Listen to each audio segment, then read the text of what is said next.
روح تلألئ في السماء تجلل الرحمن وتعظم المولى القدير وتعبد المنان وتحفز النفس الكريمة تبتغي الجنات بحلول شهر الصوم والرحمات والرضوان. روح تلألئ في السماء تجلل الرحمن وتعظم المولى القدير وتعبد المنان وتحفز النفس الكريمة تبتغي الجنات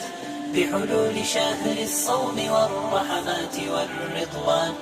وبصومها وصلاتها تزداد بالحسنات. أعوذ بالله من الشيطان الرجيم. بسم الله الرحمن الرحيم. الحمد لله رب العالمين،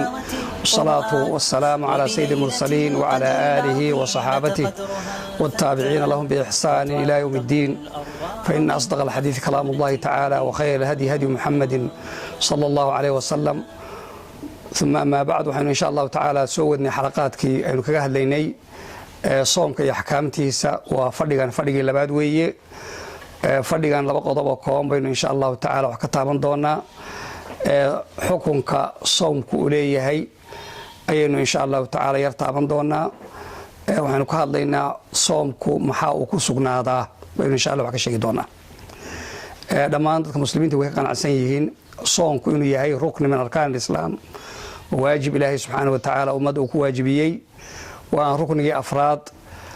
marka laga hadlayo arkaanta islaamka oo tawxiidka iyo salaada iyo zakada iyo soomka. xajkuna waa ka rukniga ashanaad buu noqonaya. soomku marka waxa weeyaan sanadii labaad hijriyadu markay ahayd ayaa la farad yeelay. ilaahay subxaanahu wa tacaala kitaabkiisa qur-aanka ayaa u daliila waajibnimadiisa. sunnaha rasuulka salawaatu ullahi wasalaamu caleyh baa u daliila waajibnimadiisa, ruknimadiisa. ijmaaca ummadda ayaa u daliila oo allah subxaanahu wa tacaala qur-aankiisa wuxuu ku leeyahay isagoo dadka muminiinta la hadlaya: yaa ayuha aladiina aamanuu kutiba calaykum asiyaam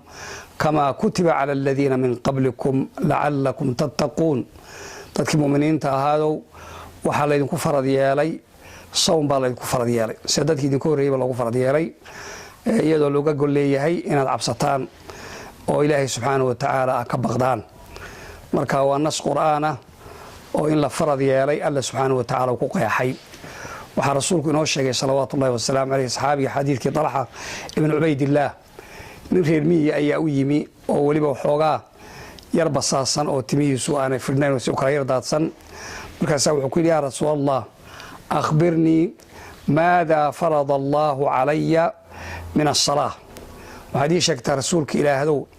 maxaa ilaahay subxaanahu wa tacaala ugu farad yeelay salaada. markaasuu u sheegay oo uu yidhi: alsalawaati alkhams ilaa an tatawaca shay-a, inaad waxyaaba sunna alla timaada mooyaane. shanta salaadood baa lagu leeyay. markaasuu yidhi: akhbirnii bimaa farada allaahu calaya min asiyaam. waxaad ii sheegtaa waxa alla subxaanahu wa tacaala igu farad yeelay xagga soomka. markaasuu yidhi: shahra ramadaan, bisha ramadaan ayaa lagu inaad sunna alla timaada mooyaane. marka xadiidkaas iyo xadiid kaloo fara badan oo xadiidkii bunya alislaam calaa khamsi qudus waa soo gelaya. waxyaabaha in markaa ilaahay subxaanahu wa tacaala uu farad yeelay bisha ramadaan soonkeeda. soonku wuxuu ku sugnaanayaa laba arrimood mid ka mid ayuu ku sugnaadaa oo bishii ramadaan in la arko bishahaadati cadlin waaxid, qof hal nin oo lagu kalsoon yahay oo caadil ah inuu bishii ramadaan arko. waxay noqonaysaa waxyaabaha soonku uu ku sugnaado. waa sida qowlka raajixa ah oo aimada qaarkood waxay u shardinayaan in laba markhaati la helo, laakiin way bannaan tahay hal markhaati oo cadli ah hadduu bishii arko waa lagu soomaya. waa xadiidka cabdillahi bni cumar: taraa annaasu alhilaala faahbartu rasuula allahi sala allahu caleyh wasalam annii ra'aytuhu fasaama wa amara annaasa bisiyaami. xadiidka abu daawuud wariyey. dadkii bishii bay eegeen oo wataay ninba meel buu ka egay. markaasaan arkay bishii ramadaan baan arkay. rasuulkaan u sheegay salawaatu ullaahi wasalaamu calayh inaan arkay baan u sheegay. markaasuu rasuul ku soomay, dadkiina wuxuu amray inay soomaan. marka araggaa la arkay axaadiis badanoo noocaasiba ku timi. in markhaatiga hal mid laga dhigaana waa ixtiyaad cibaadada, waayo shay cibaado ah baa soo gashay. soo galitaankeedu marka waxa weeyaan haddii la helo halkii cadliga ahaa taasaa ixtiyaad dadaal loo sameeyey qofku markuu bisha ramadaan arkana ama bisha markuu arko waxaa hadiga rasuulka ka mid ah inuu ducaysto allaahumma ahillahu calayna bilamni waaliimaan waasalaamata waalislaam ilaahadow waxaad nooga dhigtaa noogu dhalata yani nabadgelyo iyo iimaan iyo nabadgelyo islaam mid noogu dhalata allo nooga yeel shahru khayrin wacadlin buu odhan jiray rasuulku salawaatu ullahi wasalaamu calayh rabbii warabuka allah rabbigay waa allah rabbigaagu waa alle subxaanahu wa tacaala marka haddii dadkii iyagu aan shahaadadooda la tixgelinaynin haddii ay arkaan oo maalan ilmihii yaraabaa arkay bishii ama qof dumara ayaa aragtay bishii oo ninkii qabay baaba ku kalsoon qofta inay qof run badan tahay ama qofka yaryaabaan qaangaadh ahayn waa qof run badan aimada fuqahadu waxay tilmaamayaan hadduu qofkan caqiidaysay qofkan inuu qof run sheega yahay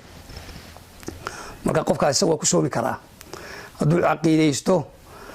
qofkan inuu arkay bishii waajib bay ku noqonaysaa inuu soomay leeyihin haddii uu dhan iyo mal ay ka tahayna waa iska jaa'is kii isaga naftiisu arkay laga yaaba marka isaga inaan la tixgelinayn shahaadadiisa ama kii faasiqaaba iska dheh ama waxa weye haweenaydii dheh waxa weeyaan dee isagu shakhsi ahaan way ugu waajibaysaa haddii bishuu arko naftiisa yaabaan la tixgelinoo dadku aanay ku soomin araggiisa laakiin qofka waa laga doonayaa waayo wuxuu soo gelaya xadiidka rasuulka idaa ra'aytumuuhu fasuumuu waidaa ra'aytumuuhu faaftiruu fain gumma calaykum faqdiruu lahu waa kii rasuulku lahaa salawaatu ullahi wasalaamu caleyh haddaa aragtaan bishii ramadaan ku sooma haddii aragtaan bishii shawaalna ku afura ayaa marka cumuumka ah xadiidka ayuu soo gelayaa qofkii isagu aan la tixgelinaynin shahaadadiisa iyo maragiisa bisha shawaal ee soonka marka laga afurayana iyadu qowlka muctamadka ah aimada dhexdeeda waxa weeyaan in laba markhaati loo helo oo cabdillahi bn cumar wuxuu leeyahy rasuulku ajaaza shahaadata rajulin calaa ru'yati alhilaal وكان لا يجيز على شهادة الإفطار إلا شهادة رجلين حديث دار قطني يبيهقي وريا إن كستو أي مدى قالوا سنكس وضعيف إليهم وقفكي بيشة رمضان هل قف بالاعتبارين شري بيشة شوالنا لا وقف لكن وحا صحيح حديث كورنيا فإن شهدا شاهدان فصوموا وأفطروا إمام أحمد النسيبي وريا وحديث صحيح هذا الأمر خاتي فران بيشة كو صوما هذا الأمر خاتي فران bisha ku afura ayaa rasuulku salawaatu ullahi wasalaamu calayh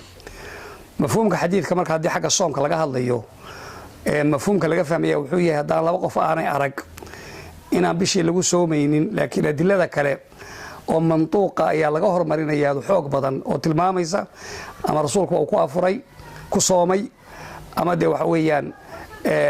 yani shakhsi khaliya oo lagu soomay inay sugan tahay xadiidka mantuuqiisa ayaa markaa mafhuumka xadiidka kan la tixgeliya marka laga hadlayo xagga soomitaanka afuradana waxa weeyaan dee sidiisii uu baaqi ku yahay oo lama hayo daliilkan wax ka saaraya wain shahida shaahidaani fa aftiruu qaybteeda dambe wax ka saaraya ma jiraan marka cibaadadu dee marka laga baxayana waxa weeyaan way adag tahay waa ixtiyaad iyo dadaal baa loo sameynaya mar haddii cibaadadii laga baxayo marka wixii lagu afurayaa wayna marka adkaataa haddii la geliyana dee waa la sahlan karaa siyaabaha noocaas ayay culimadu markaa weegeen qodobka labaad lagu afuraya waxa weeye lagu soomaya waxa weeye inay dhammaato bishii shacbaan 30 maalmood ay dhammaato taas ayaa iyana lagu soomaa oo rasuulku salawaatu ullahi wasalaamu calayhi suumuu liru'yatihi wa aftiruu liru'yatihi waxaa ku soontaan aragna ku afura fain gubbiya calaykum faakmiluu ciddata shacbaana 30 yowma haddii marka aad arki weydaan oo wuxuunda ay qariyeen ama daruurtii wax qariyeen ama wax fuuleen waxa weeyaan waxaad dhammaystirataan shacbaan 30 maalmood dhammaystirta ayaa rasuulkeeni maxamed ahaa salawaatu ullahi wasalaamu calayhi inoo sheegay weliba dee soonka waxaa la rabaa inay ka soo bilaabato marka la doonayo ummaddu inay ilaashato soonka shacbaan dhalashadeeda ay ka bilaabanaysaa soonku shacbaan dhalashadiisa waa xadiidkii axsuu hilaala shacbaan liramadaan imaam tirmidi uu wariyey axsuu yani waxaa koobtaan biha shacbaan oo tireeda kooba si liajli ramadaan u kooba si bishii ramadaan ay idinku saxnaato ilaa waxaa ku xidhan inay shacbaan dhammaystiranto oo 30keedii buuxsamo ayaa waxay tahay waxyaabaha lagu soomaye marka shacbaan bilowgeeda way la tirakoobkeedu waa in la bilaabaa halkaasi ka bilaabanaysa ay muhiim tahay markastaba ummaddu inay ku baraarugto marka labadaas ba asal lagu sooma waxay ummaddu isku khilaafseen oo ka hadlaan alxisaab alfalaki xidiginta iyo falaga iyo waxyaabaha soo la eego oo la xisaabiyo ma lagu keeni karaa in lagu soomo mise waa mas'ala khilaafiya laakiin jumhuur al-a'imma aimadu say u badan yihiin waxa weeyaan inaanay bish ku sugmaynin xisaabtii falakiga ahayd oo qof gaari uu garanaya ama dad kooban ay fahmayeen inaan lagu soomaynin baa qawi ah waana sama jaamic alfiqhiya qaraarada ay soo saareen majmac alfiqhi oo kale dowladiisii afraad iyo waxa weeyaan hay'atu kibaar ulama iyo waxay badan culimo badan oo maaragtay majaalista fiqhiga maaragtay go'aamada soo saar iyo qudhowdu taas ay raaceen waana qowlka jumhuur ayma ay qabaan adiladeeduna waxaa ka mid ah xadiidka cabdullaahi ibn cumar uu leeyahay inama ashahru 29 falaa tasumuu xataa tarawhu walaa tuftiruu xataa tarawhu fain gumma calaykum faqdiruu lah oo imaam muslim uu warinaya xadiidkaas yani bishu 29 bay noqotaa ee ha soomina ilaa aad aragtaan hana afurina ilaa aragtaan haddii ay markaa qarsoonaatana faqdiruu lahu yani qadara oo macnaheedu yahay yani dhammaystirta tiradii soddonka waa riwaayadda kale ee fi sahih bukhari ku sugan ashahru 29 layla falaa tasumuu xataa tarawhu fain gumma calaykum faakmilu ciddata 30 yowman taasaa fasiraysa riwaayaddaas xadiidkaa hore marka waxa weeyaan dee waxaa la tirinayaa bishu inay dhammaystirantay ama arag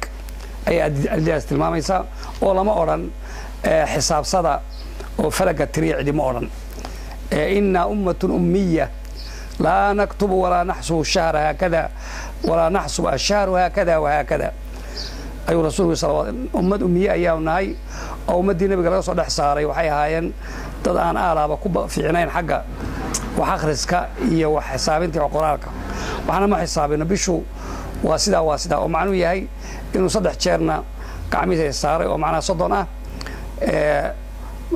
markii kalena gacantiisa far u laabay oo 29 ah waana ibn xajar uu tilmaamay uu yiri almuraad bil xisaab waxa loo jeedaa maratan 29 maratan 30 baa looga jeedaa xisaabta intaas u wada macnaa in xisaabteedu waxa weeye waa caynkaas u jeedaa waana fuqahadu marka majmuuc asaasay mareen oo in la tiriyo bisha dhamaystirkeeda oo soddon ku buuxsamo ama aragii ah aimada mutaakhiriinta qaarkood iyo taabiciinta qaarkood xitaa laga soo guuriyay waa la ictimaadi karaa bay ku leeyihiin xisaabta oo iyagu faqdiruu lahu daas ayay xoogaa leeyihiin qadiruu bixisaabi almanaazil baa looga jeedaa waxaa ku jaangoysaan xisaabu almanaazil manaazisha qamarka iyo dayax meelaha ay wax laga xisaabiyo halkaa ku qadara baa looga jeedaa bay yidhaahdeen istidkaarka ibnu cabdilbar wuxuu ku keenaya waqad kaana bacdu kibaari الtaabiciin yadhabu fi hada ila اctibaarihi biالnujuum ومنازل القمر وطريق الحساب تابعين رag waaweyn ka midii macnahaas bay ku tagi jireen oo xidigaha iyo manaasil qamarka in iyo طريق الحساب lagu keeno rag baa arinta qabay laakiin waxa weeyaan macnaha marka waa raga daliishanaya rag ka mid oo salaf ka mid ay jiraan mucaasiriinta fuqahadan dambeeyay rag baa qaato Mustafa Zarqaa iyo ayaa ka mid laakiin sida raajixa weyn oran karaa mu'tamadka waxa weeyaan in la ictimaado ru'yada la ictimaado ama la ictimaado dhamaystiranka bisha Shacbaan inkastoo ibn Taymi oo kale isagu wuxuu soo naqlinayaa mujalladka 25aad ee fataawada safxada 130 wuxuu leeyahay waaba ijmaac buu leeyahay ijmaac mutaqaddima horeeyay oo ragga dambe oo 300 isagu leeyahay wixii ka dambeeyay weeyaan 300 wixii ka dambeeyay baa arinta keenay waana marka arintaasna waa arin shaad ah ijmaaca horena ma burin karto aqwaasha dambe gadaal ka yimi halkaas aad ugu noqon doontaa laakiin sida raajixa khilaaf baa la yiraahdo oo aymada ibn Abdulbar wuxuu soo naqliyay inay jiraan rag taabiciintu arinta qabayeen haddana waxa weeyaan cibaadadu sideedaba shay dadkoo dhan ay fahmi karaan baa lagu xidhaa alaaba wax dad kooban oo aqoon iyo xisaab daqiiqa u baahan wax lagu dhiso salaadaha shanta uu tukanayno waxa weey qorraxda soconaysa markay soo baxdo markay dhacayso meeshay marayso ay Allah subhanahu wa ta'ala ku xadeeyay oo ummadoo dhami ama kii aqoon-yahanka ahaa iyo kii aan aqoonta lahayn kii reer miyiga ahaa kii beeralaya kii xoolaha daajinaya kii injineerka cid kastaaba shay ay garan karto ayaa ilaahay subxaanahu wa tacaala ku xidhay marka cibaadadu waa noocaada soonkuna waa sidaas oo kale oo bisha qabariga ee soconaysa ee muuqata ee dhacaysa oo cid kastaaba fahmi karto ayaa lagu xidhay marka qowlka noocaas ayaad moodaa inuu yahay qowlka xooga badan ee muctamadka masalada dariishanayo waxaa si fiican risaalo uga qoray وائل بن علي الدسوقي وياد كلا يدهدو بطلان عمل بالحساب الفلكي في الصوم والإفطار إلى سد وجه أيكو كينيا إن أرنتها سمرك أنا معتمد أهين وأنا لو تيرسان كرينين دول بدن بدون كدول ذفر بدن أي نوع ما استعمال غابة حسابك إذا قلنا دواجرتا وحينو إن شاء الله تعالى إلى كبرينا الله سبحانه وتعالى ونوافجيو بشهر رمضان خير كذا خير كذا الله نوافجيو إلى وعن كرجينا سبحانه وتعالى إنه عذر هذا يا فوين كداعية أمة الإسلام كبير جكتب لك بدباديو سبحانك الله وبحمدك أشهد أن لا إله إلا أنت أستغفرك وأتوب إليك